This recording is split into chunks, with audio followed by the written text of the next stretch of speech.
Perhatian Nabi Ibrahim terhadap sholat sudah. Bagaimana perhatian Umar bin Khattab terhadap sholat? Umar bin Al-Khattab sebagai Amirul Mukminin dalam rapimnya menyatakan, sesungguhnya urusan kamu yang terpenting menurutku adalah sholat. Barang siapa yang memperhatikan sholat, maka ia berarti telah memperhatikan agamanya. Dan barang siapa yang menyia-nyiakan sholat, maka dia akan lebih menyia-nyiakan kepada yang lainnya. Bahkan dalam satu riwayat dijelaskan bahwa jika Umar mau memilih calon panglima, maka ia suka memilih dari sholatnya. Siapa yang paling kuat perhatian kepada sholatnya, itulah yang terpilih menjadi panglima. Karena kuat perhatiannya terhadap sholatnya, pasti dia jujur, dan kejujuran adalah modal utama. Itulah pilihan sholat.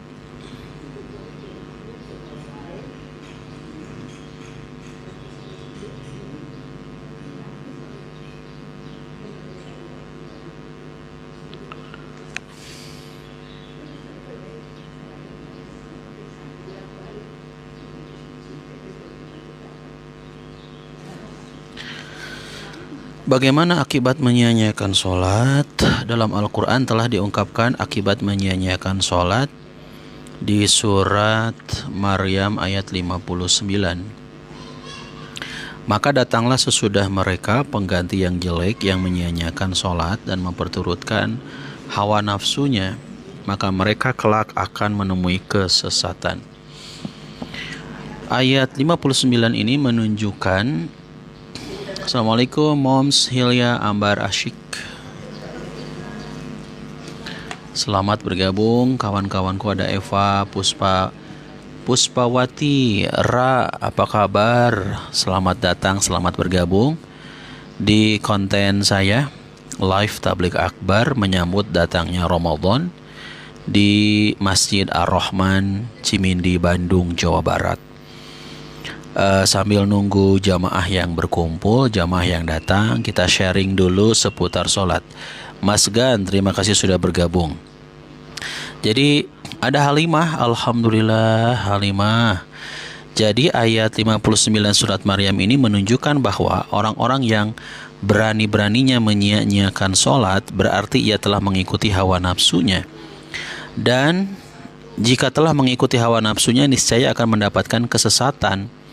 Dan jika berada dalam kesesatan, tentu saja akibatnya kecelakaan dan kehancuran baik di dunia maupun di akhirat. Menurut Ibnu Mas'ud, maksud menyia-nyiakan sholat itu adalah menyia-nyiakan waktunya dan tidak melaksanakan sebagaimana mestinya, mengikuti syahwat, maksudnya bergelimang dalam kemaksiatan dan kelezatan dunia. Selamat bergabung Dir Losi, Andi, Sarimah, Milo. Pertanyaan ke-242. Bagaimana adab melaksanakan sholat? Sholat adalah bentuk pengabdian diri kepada Allah dan disebut ibadah badaniyah sebagai wujud syukur kepada Allah yang telah menciptakan manusia dalam bentuk tubuh yang sempurna. Allah telah menciptakan manusia sebaik mungkin dan sesempurna mungkin. Oleh karena itu, wajar dan memang seharusnya kita beribadah kepadanya semaksimal mungkin. Untuk melaksanakan sholat juga hendaklah dengan penuh persiapan jiwa raganya untuk mengabdi kepada Allah. Dan di antara adab pelaksanaan sholat adalah pertama, menyadari bahwa sholat itu adalah upaya pengabdian diri kepada Allah. Dua, di saat sedang sholat hendaklah sadar bahwa kita sedang munajat kepada Allah. Ketiga, hendaklah menghayati bacaan dan doa yang kita panjatkan kepada Allah.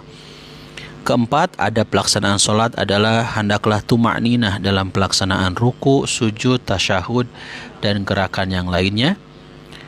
Adab pelaksanaan sholat yang kelima adalah hendaklah bacaan Al-Qur'annya dengan tartil, jangan dikebut. 6, hendaklah santai dalam memasuki shaf berjamaah dan tidak terburu-buru. 7, hendaklah fokus ke arah tempat sujud, tidak menoleh kanan, kiri, atau ke arah dan ke atas, tidak menoleh kanan, kiri, atau ke atas, dan itu dianggap orang yang kecopetan setan.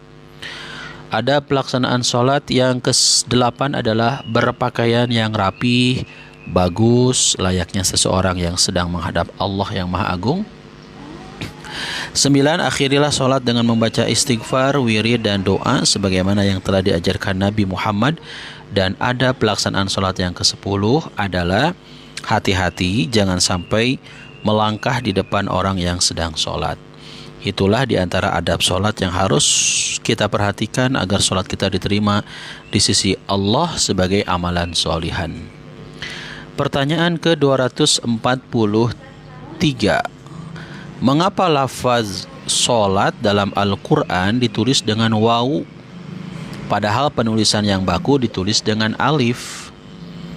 Penulisan solat dalam Al-Quran ditulis dengan waw, as-solatu, berbeda dengan penulisan yang baku yang ditulis dengan alif, as-solatu. Demikian juga penulisan az-zakah, al-haya, dan ar-riba semuanya ditulis dengan waw. Di dalam Al-Burhan dijelaskan bahwa yang 4 macam itu bisa dijadikan standar atau barometer. Solat dan zakat merupakan tiang atau pilar keislaman. Solat bisa dijadikan barometer kejujuran dan ketaatan. Zakat bisa dijadikan barometer dalam kehidupan sosial.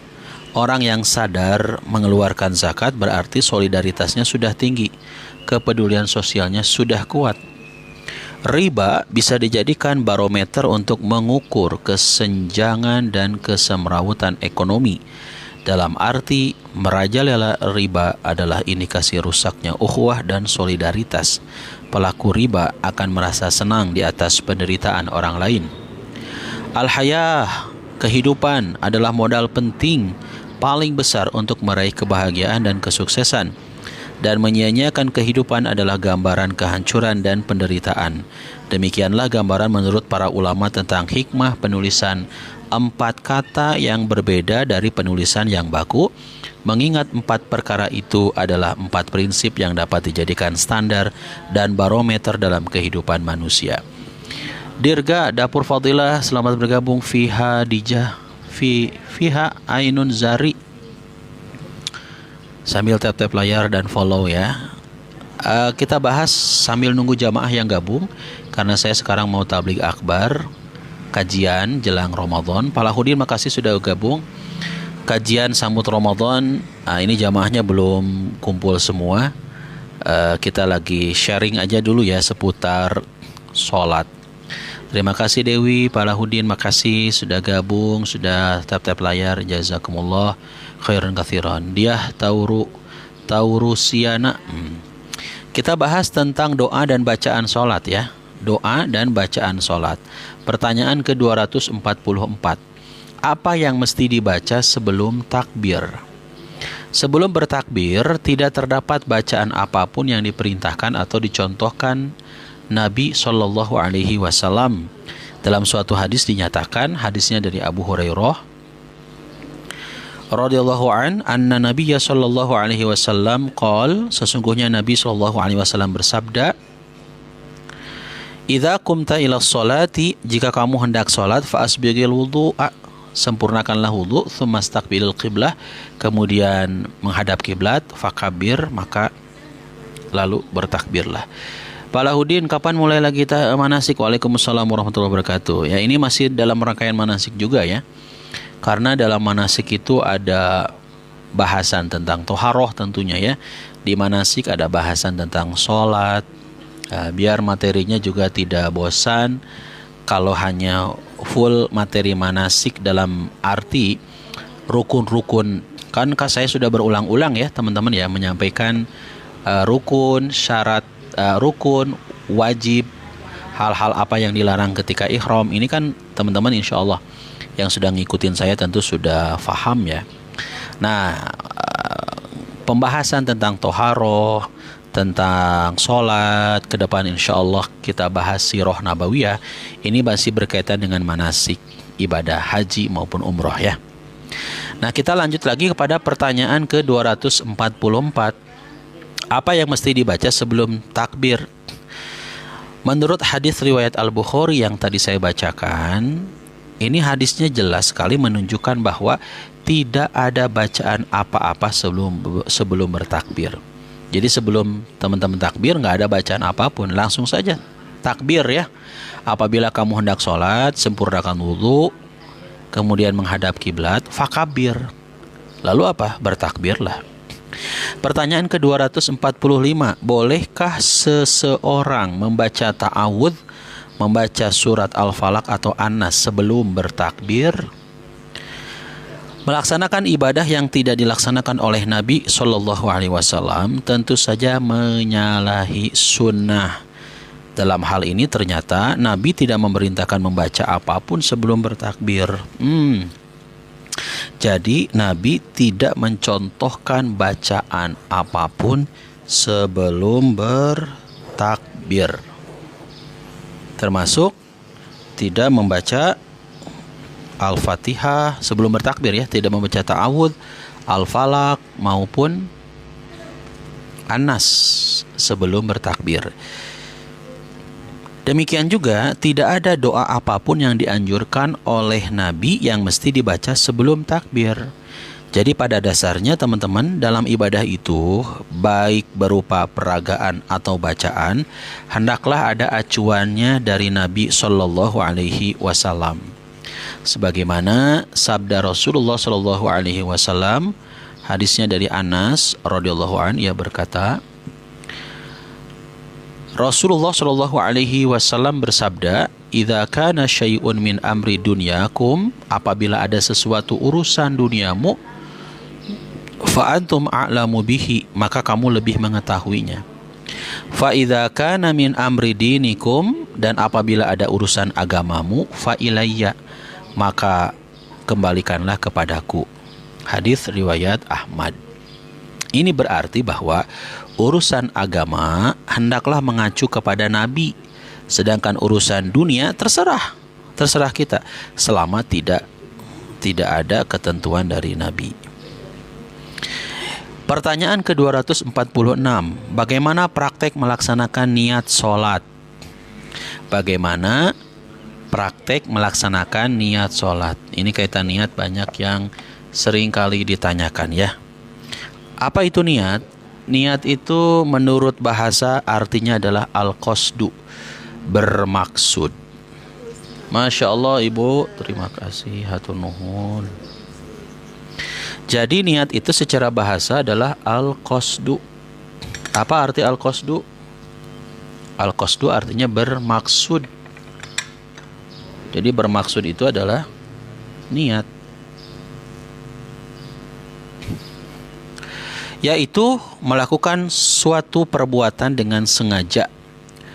Nilai setiap amal adalah tergantung niatnya. Hal ini berdasarkan hadis Nabi Shallallahu Alaihi Wasallam, "Innamal a'malu binniyat wa innamal likulli imri'in ma nawa. Faman kanat hijratuhu ilallah wa rasulih fa hijratuhu ilallah wa rasulih. Wa man kanat hijratuhu lidunya yusibuha aw imra'atin yankihuha fa hijratuhu ila ma hajara ilaih." Sesungguhnya nilai amal itu tergantung niatnya ya. Dan sesungguhnya bagi setiap orang itu tergantung apa yang diniatkan. Al-hadis ya, dan seterusnya.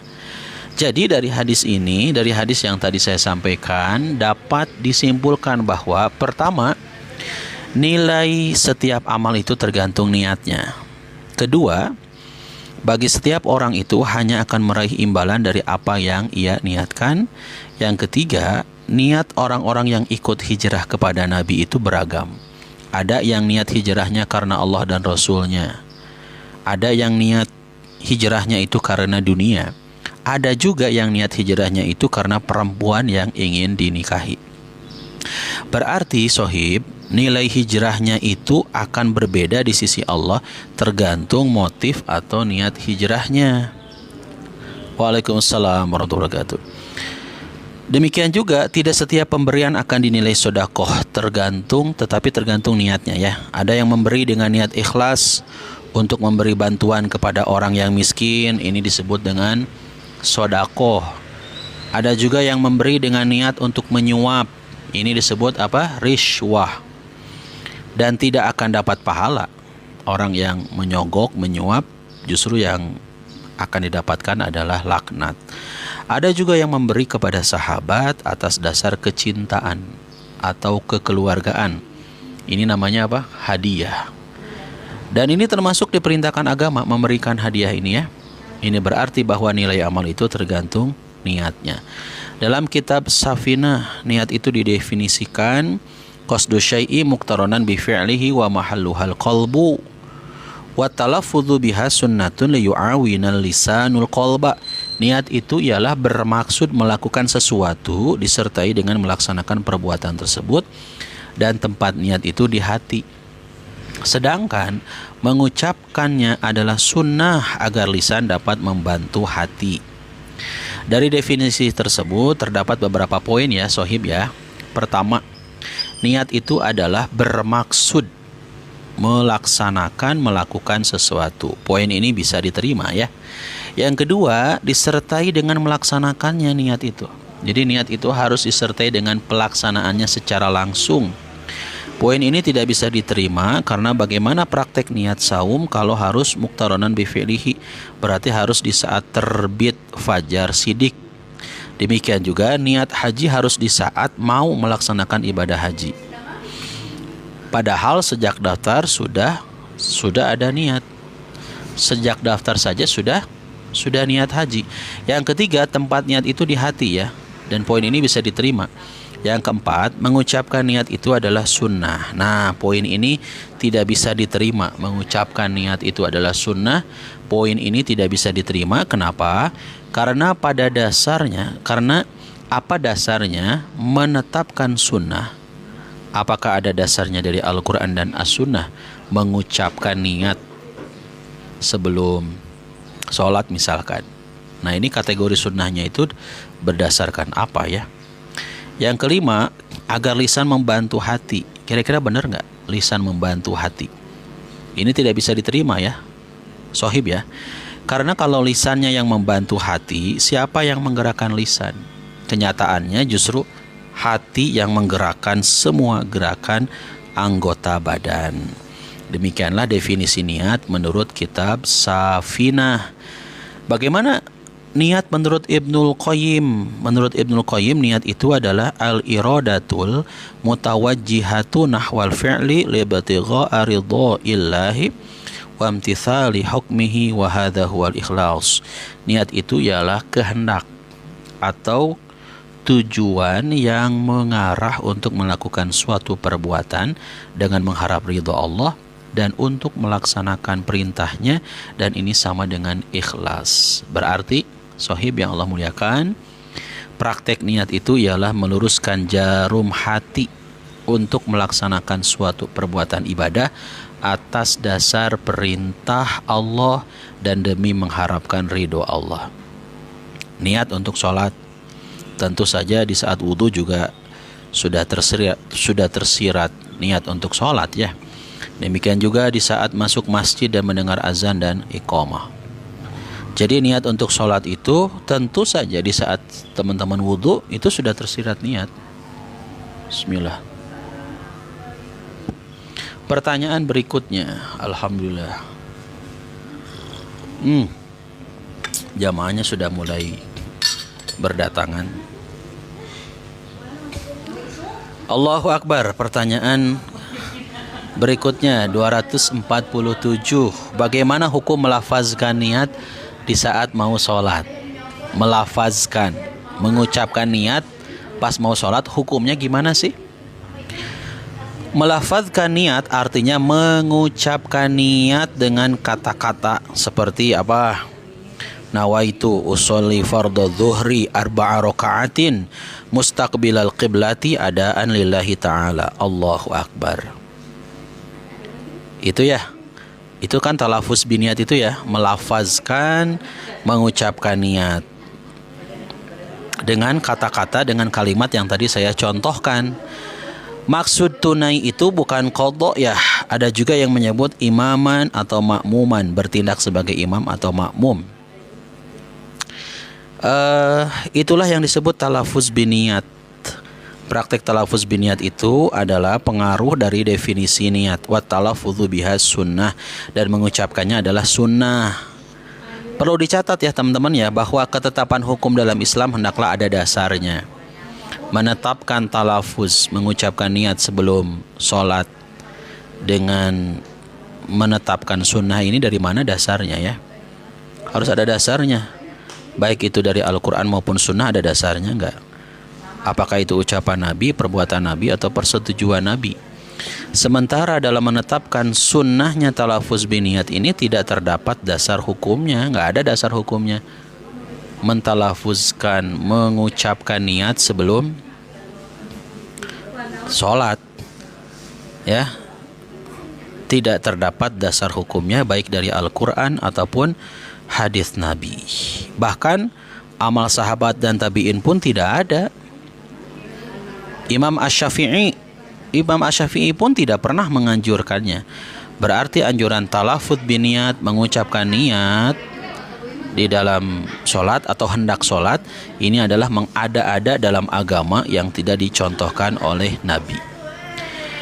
Dalam hal ini Ibnu Qayyim menjelaskan di dalam kitab Zadul Ma'ad, telah berkata Ibnul Qayyim, adalah Nabi SAW apabila berdiri untuk sholat, beliau mengucapkan Allahu Akbar dan tidak mengucapkan apa-apa sebelumnya, dan tidak melafazkan niat sama sekali, juga tidak mengucapkan usolli lillah ya, tidak mengucapkan usolli lillah dan seterusnya ya. Aku sholat karena Allah, sholat ini dengan menghadap kiblat 4 rakaat sebagai imam atau sebagai makmum, dan juga tidak mengucapkan adaan, tunai atau qadha, dan juga tidak mengucapkan far dan al-waqti. Ini adalah 10 bid'ah yang tidak diriwayatkan oleh seorang pun dengan sanad yang sahih, tidak dengan sanad yang bersambung ataupun mursal, putus. Satu kata pun sama sekali, bahkan tidak diriwayatkan dari seorang sahabat, dan tidak ada yang menganggap baik seorang pun dari kalangan tabi'in atau dari para imam madhab yang 4. Jelas ya teman-teman ya, kaitan dengan niat, kaitan dengan mentalafuzkan niat ya, hukumnya bagaimana? Ini tidak dicontohkan oleh Nabi SAW melafazkan ataupun mengucapkan niat. Ini kaitan dengan sholat ya. Pertanyaan ke-248, ada berapa macam doa iftitah yang dicontohkan oleh Nabi? Masya Allah, ini makin nambah lagi ya ilmunya ya. Sambil tap-tap layar dan sambil follow ya. Nana, makasih sudah gabung. Syifa Saprida. Pertanyaan ke-248, ada berapa macam sih doa iftitah yang dicontohkan oleh Nabi SAW? Ada beberapa macam doa iftitah yang dianjurkan oleh Nabi. Di antaranya ini hadisnya dari Abu Hurairah ya, radhiyallahu an. Beliau berkata, kana Rasulullah SAW idza kabbara fi sholati, adalah Rasulullah SAW apabila bertakbir untuk sholat, sakata hunaihatan qoblal qiraah, beliau diam sebentar sebelum membaca Fatihah. Saya baca langsung ininya ya, terjemahnya ya. Kemudian aku bertanya kepadanya dengan nama ayah dan ibuku, terangkanlah kepada kami apa yang engkau baca di waktu diam antara takbir dan membaca Fatihah. Rasulullah SAW menjawab, kami membaca, ini bacaan iftitah yang pertama ya, redaksi yang pertama, Allahumma ba'id baini wa baina khotoyaya kama ba'adta bainal masyriqi wal maghrib. Allahumma naqqini min khotoyaya kama yunaqqa thawbul abyadu minad danas. Allahumma agsilni min khotoyaya bil ma'i wath thalji wal barad. Itu ya bacaan redaksi pertama untuk bacaan iftitah. Adapun redaksi kedua, bacaan iftitah ini kita jelaskan dulu mengenai perkataan Asy-Syafi'i ya, Imam Asy-Syafi'i. Dan dengan doa iftitah inilah seluruhnya kami suka membacanya, dan kami perintahkan serta kami menyukainya sebagaimana yang diriwayatkan dari Rasulullah SAW. Jangan dikurangi sedikit pun daripadanya, dan jadikanlah pengganti wa ana awwalul muslimin dengan wa ana minal muslimin.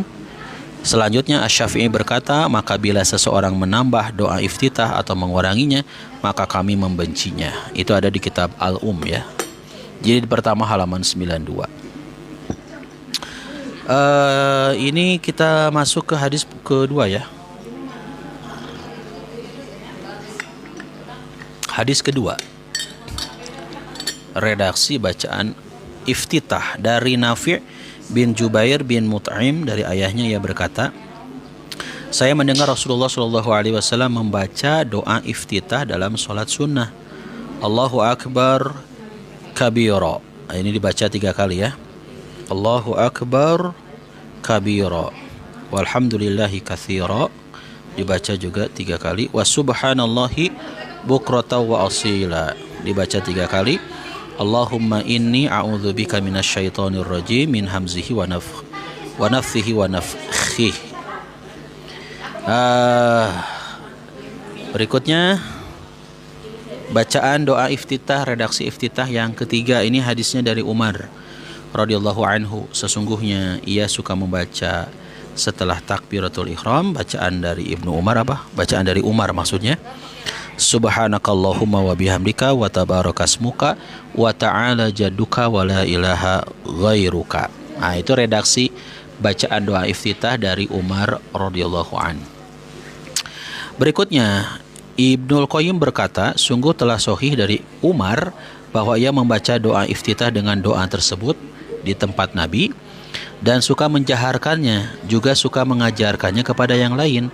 Oleh sebab itulah hadis tersebut digolongkan kepada marfu hukman, bersambung dari Nabi. Masya Allah ya. Yang sudah bergabung terima kasih. Yang belum punya karya buku saya, yang belum punya buku-buku karya saya, bisa langsung klik keranjang kuningnya ya. Asril Rifki, terima kasih sudah tap layar, sudah follow, terima kasih. Untuk itu Imam Ahmad berkata, adapun aku berpegang kepada doa iftitah yang diriwayatkan dari Umar. Namun andai kata seseorang membaca doa iftitah dengan yang mana saja dari yang telah diriwayatkan oleh Nabi, maka itu baik juga adanya. Itu ya, itu mengenai macam-macam doa iftitah. Paham ya teman-teman ya? Alhamdulillah, insya Allah mudah-mudahan bisa difahami. Dan ternyata ini jamaahnya sudah mulai berdatangan. Alhamdulillah. Kita sebentar lagi mau ada kajian. Ini nih, tuh jamaahnya udah siap. Kita mau ada pengajian. Masya Allah tuh, alhamdulillah ya. Bentar lagi kita akan mulai kajian tabligh akbar menyambut datangnya Ramadan. Sambut Ramadan. Sambut datangnya Ramadan di Masjid Ar-Rahman. Ya. Ya, sambil nunggu jamaah kumpul, karena masih ada yang belum kumpul, kita lanjut ke pertanyaan. Ini buku ini ditulis tentu berangkat dari banyaknya pertanyaan ya dari jamaah. Pertanyaan ke-249. Cukupkah membaca doa iftitah sampai wa ana minal muslimin? Dalam hal ini, teman-teman, Imam Asy-Syafi'i memberikan komentar di kitabnya Al-Ya. Asy-Syafi'i telah berkata, dan dengan doa iftitah inilah seluruhnya kami suka membacanya. Dan kami perintahkan serta kami menyukainya sebagaimana yang diriwayatkan dari Rasulullah SAW. Jangan dikurangi sedikit pun daripadanya, dan jadikanlah pengganti wa ana awwalul muslimin dengan wa ana minal muslimin. Selanjutnya Asy-Syafi'i berkata, maka bila seseorang menambah doa iftitah atau menguranginya, maka kami membencinya. Ini berarti membaca doa iftitah wajahtu itu harus tamat ya, sampai astaghfiruka wa atubu ilaika, kecuali kalau imam keburu membaca Al-Fatihah. Kalau imam keburu membaca Al-Fatihah dengan jahar yang harus didengarkan oleh makmum, maka makmum hendaklah menghentikan bacaan iftitahnya. Pertanyaan ke-250. Bolehkah membaca doa iftitah subhanaka padahal hadisnya mauquf? Dalam hal ini Imam Ibnul Qayyim memberikan penjelasan. Telah berkata Ibnul Qayyim, sungguh telah sahih dari Umar bahwa ia membaca doa iftitah dengan doa tersebut yang tadi saya baca ya, subhanakanya ya. Beliau baca di tempat Nabi dan suka menjaharkannya, juga suka mengajarkannya kepada yang lain. Oleh sebab itulah hadis tersebut digolongkan kepada marfu hukman, bersambung dari Nabi. Untuk itu Imam Ahmad berkata, adapun aku berpegang kepada doa iftitah yang diriwayatkan dari Umar, namun andai kata seseorang membaca doa iftitah dengan yang mana saja dari yang telah diriwayatkan dari Nabi, maka itu baik juga adanya. Ini ada dalam kitab fikih sunnah ya. Itu pertanyaan ke-250. Pertanyaan berikutnya ke-251. Bolehkah membaca doa iftitah Allahu Akbar kabiro dalam sholat yang wajib? Dalam hadis disebutkan dari Nafi' bin Jubair bin Mut'im, dari bapaknya, ia berkata, aku mendengar Rasulullah SAW membaca dalam sholat sunnah Allahu Akbar kabiro salah samarat 3 kali ya. Hadis ini tidak berarti bahwa doa iftitah ini khusus dalam sholat sunnah saja. Sama halnya dengan doa iftitah yang lainnya, tidak berarti khusus dalam sholat fardu saja, tetapi boleh juga diamalkan dalam sholat sunnah. Tetapi yang harus jadi catatan, kalau mau mengamalkan doa iftitah Allahu Akbar kabiro, pertama harus 3 kali sebagaimana dinyatakan dalam hadisnya. Yang kedua, jangan disambung dengan doa iftitah wajah tuh, karena beda riwayat hadisnya ya. Jadi kalau mau mengamalkan doa iftitah Allahu Akbar kabiro, sudah saja dengan doa tersebut dan jangan disambung dengan doa iftitah wajah tuh. Pertanyaan ke-252. Adakah doa iftitah dalam sholat sunnah?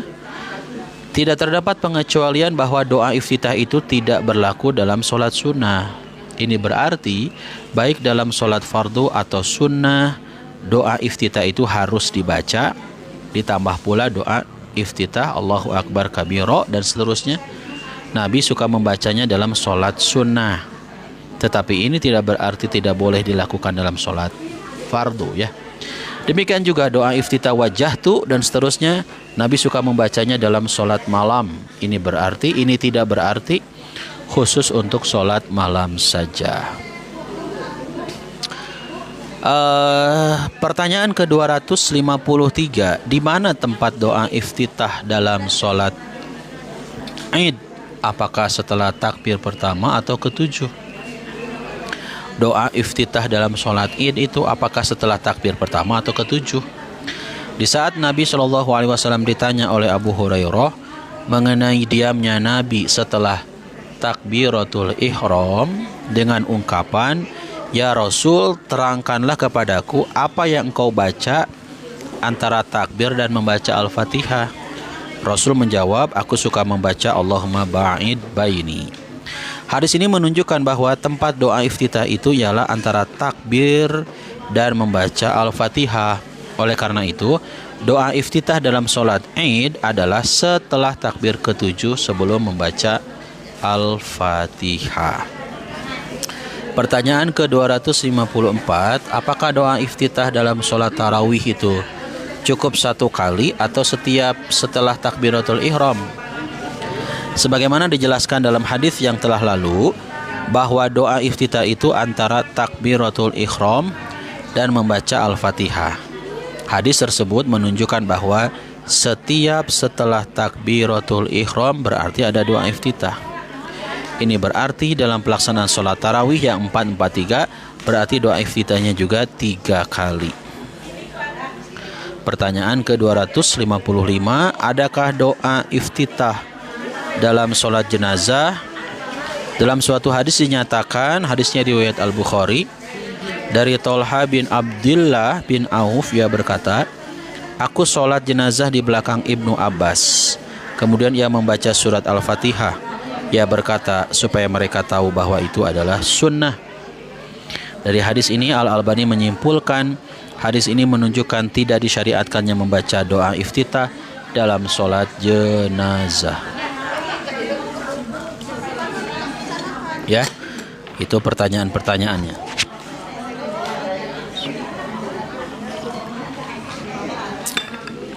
Pertanyaan ke-256. Alhamdulillah Ibu. Alhamdulillah.